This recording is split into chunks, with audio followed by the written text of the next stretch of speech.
Six is a Nigerian. Nigeria, new nation in West Africa, already strong, and the dynamos are just beginning to turn.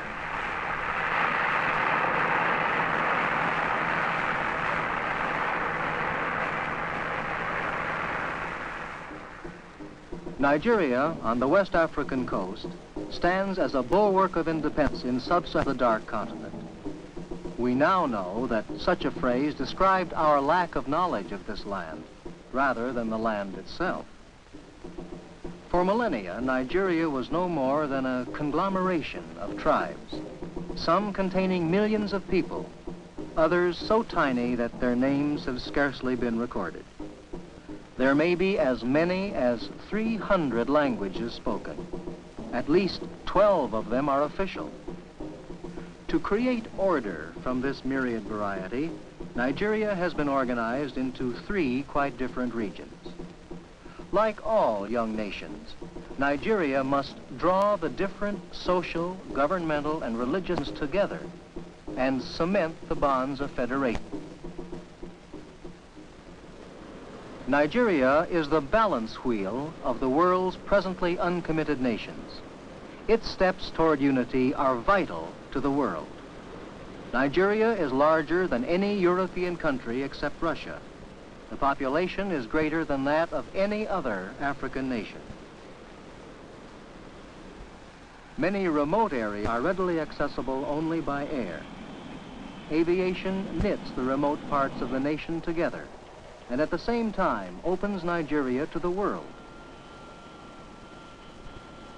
Kano, an ancient city in the arid northern region, is linked by air with Mediterranean, Eastern, and Southern Africa, as well as with the rest of Nigeria.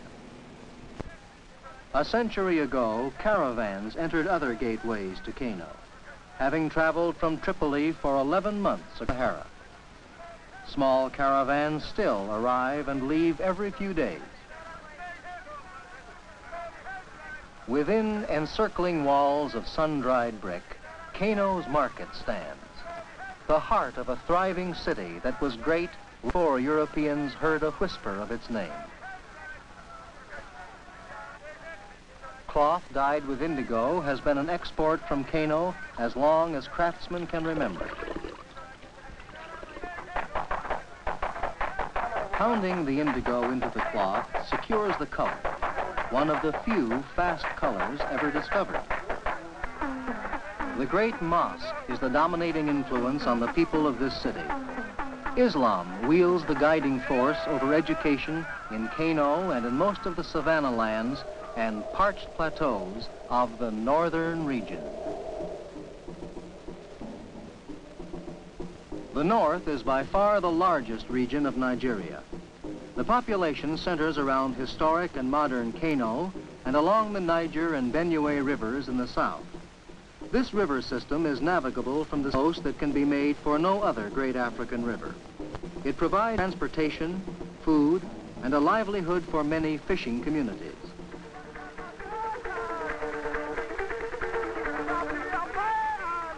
Fishermen still use traditional methods in the very shadow of the great modern bridges that span these rivers.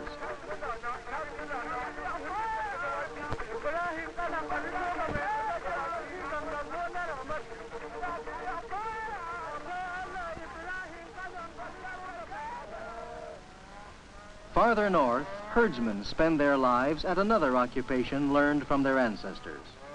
Fulani nomads and their herds fill even the remotest and most inhospitable corners of Nigeria. Yet, every year, modern research and medicine advance to meet them.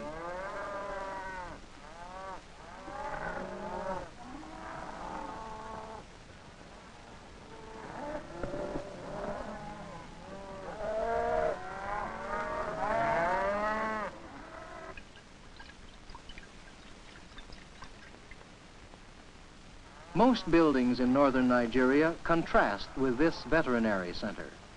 The people build of mud and brick and thatch with grass. In villages tightly knit together, the staple foods are grains, millet, sorghum, and maize. They thresh the grains in mortars, grind it into flour, and cook it into a thick porridge. Great work and skill goes into the preparation of meals, great pleasure into eating them. While there is no food shortage in Africa, there are vitamin or protein deficiencies in some areas. Modern technology and chemistry now work to supplement the Nigerian diet. Traditional methods of work, such as hand spinning, go on within walking distance of the most modern.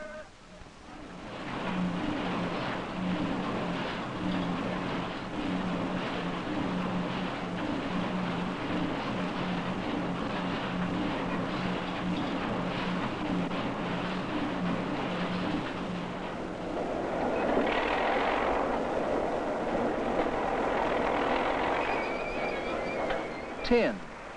This mineral has been mined on the Bauchi Plateau for more than 50 years. New surface mining methods are being developed and tested.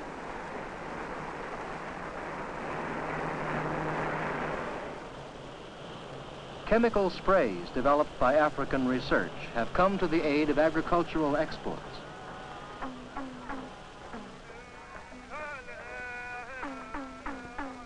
Great pyramids of grain and peanuts are protected from pests and disease until they can be shipped.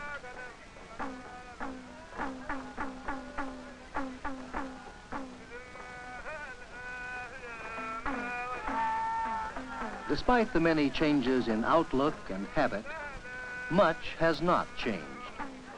Islam, with its colorful dress, ceremony, music, and dancing, binds people of the North together. All this will persist shoulder to shoulder with advancing technology.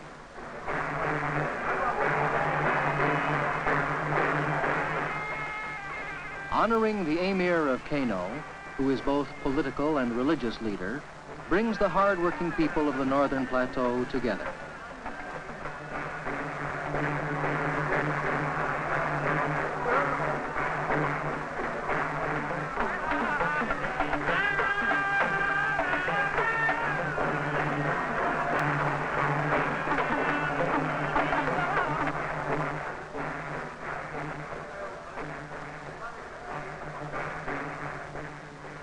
Today, Muslim prayer unites this old city.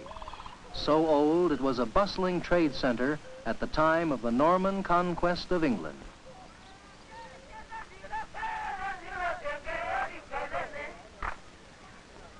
Pagan ceremonies from the pre-Islamic days are still performed within sight of the spires of the mosque.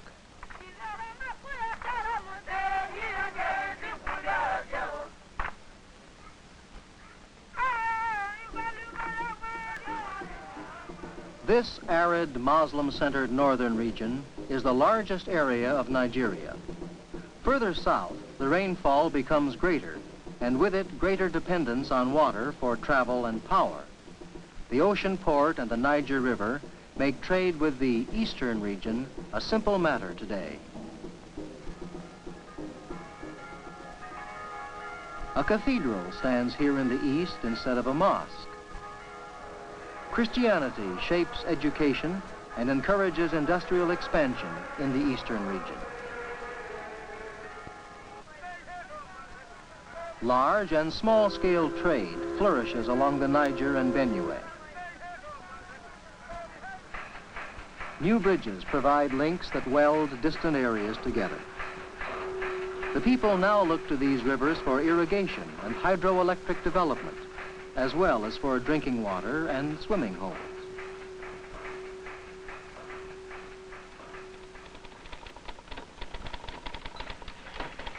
Business and secretarial schools help the people of the eastern region to rush to meet the business world more quickly than the Islamic North.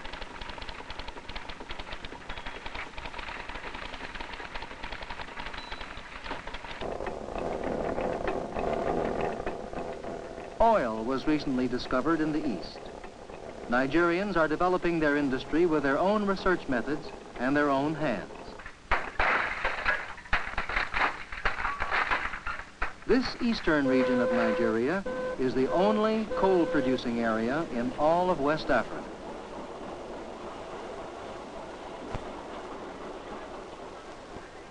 Eastern Nigerians utilize tribal and family groups to form trading firms and for purposes other than those for which they were originally intended. These family units become especially important in the absence of specialized groups such as those that Islam affords the North. Also, unlike the North, the Easterners eat roots, yams, and cassava. The higher rainfall in the East and West does not permit grain to ripen or cattle to thrive.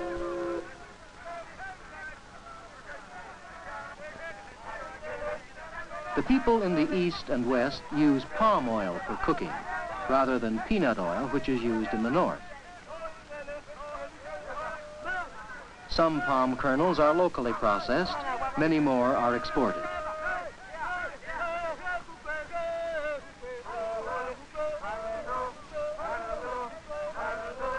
This region of Nigeria has long been the world's major source of palm oil. The first recorded shipment of oil of palm was in 1588, when a few casks were carried to England by a Captain Welsh.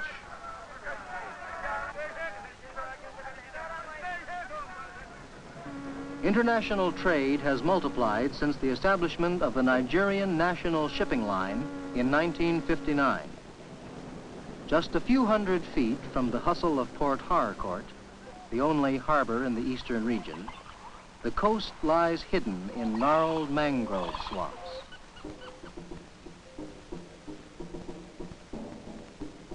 As in the eastern region, the climate and land of the West are sharply different from the North. The western region is mainly Christian, but has a larger Muslim element than the East. Despite religious and industrial similarities with the East, the western region has a unique historical background. As early as the 11th century, this region was the center of a flourishing art and culture. The ancient Yoruba kingdoms still knit the region together and determine much of the social life.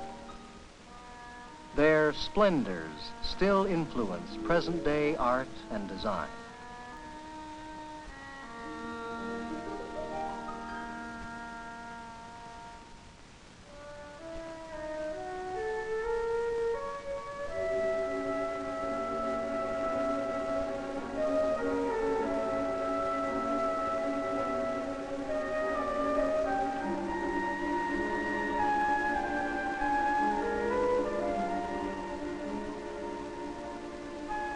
Today, Nigerian artists combine modern trends with their rich heritage.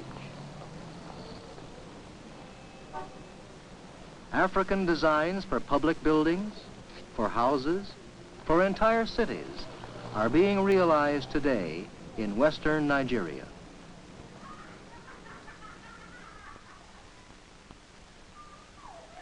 Theater, no longer a luxury, is widespread. Television is extremely popular and spreading.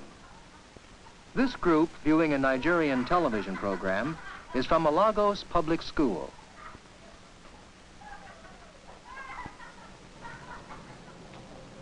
Development of communications and other marks of a modern nation have changed the face of the western region.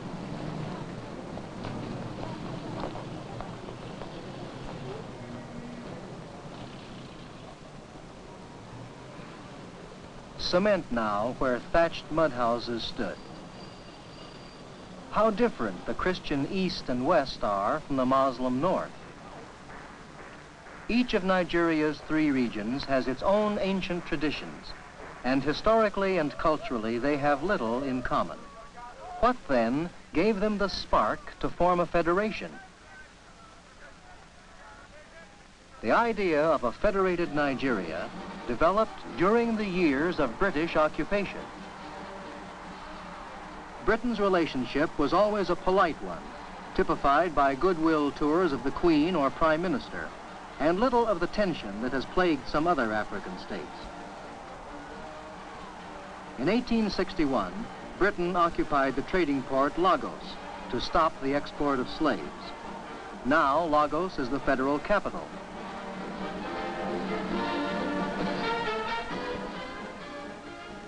Through the years of British guidance, Nigeria's trade developed. New mining and lumbering techniques were introduced, and Nigeria became an important member of the world market.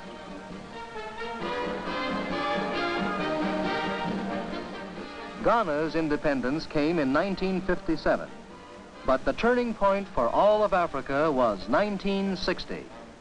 1960, Nigerian independence.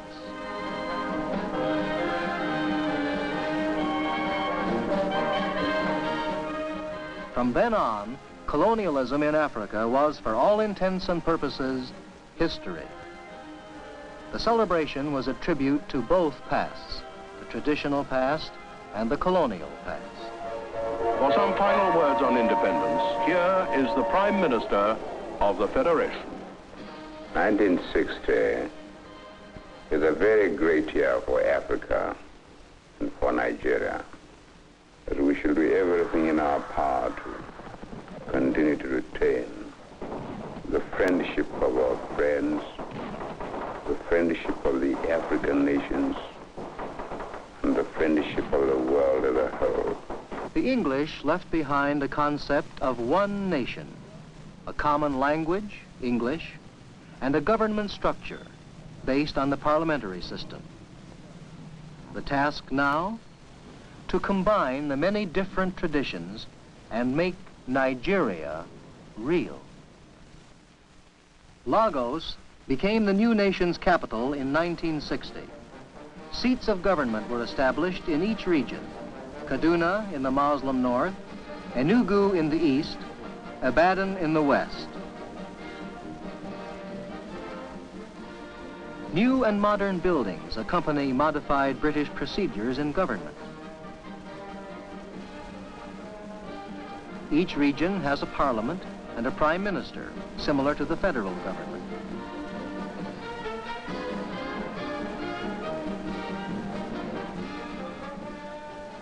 At each center of government, universities and hospitals rise. Soon, these institutions will be staffed entirely by Nigerians.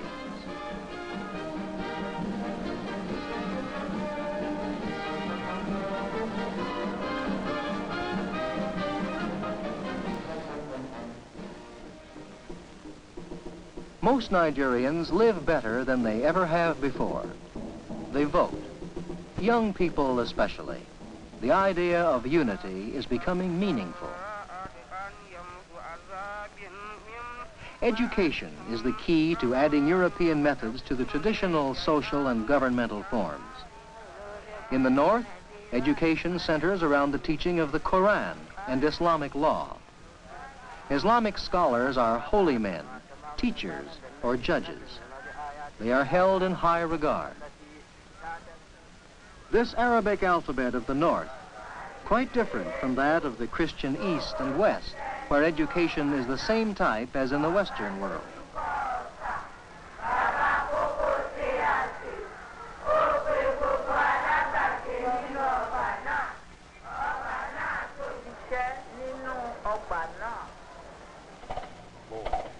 Increased number of trade schools introduce better agricultural methods and advanced machinery.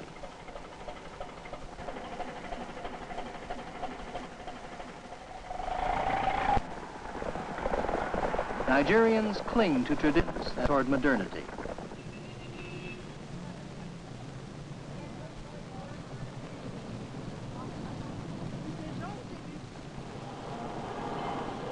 Expanding, tapping new resources.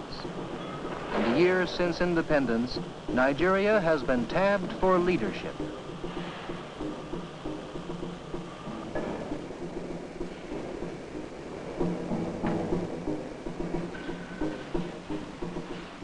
Industrial methods are producing objects in new ways, while crafts are still very much alive. To combine the heritage of diverse peoples, to give reality to the new federal structure superimposed on the three regions by Britain, that is the task which faces these particular West Africans.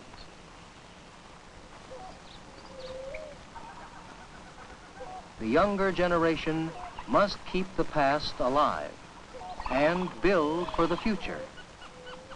The nation is large and important. One African in every 6 is Nigerian.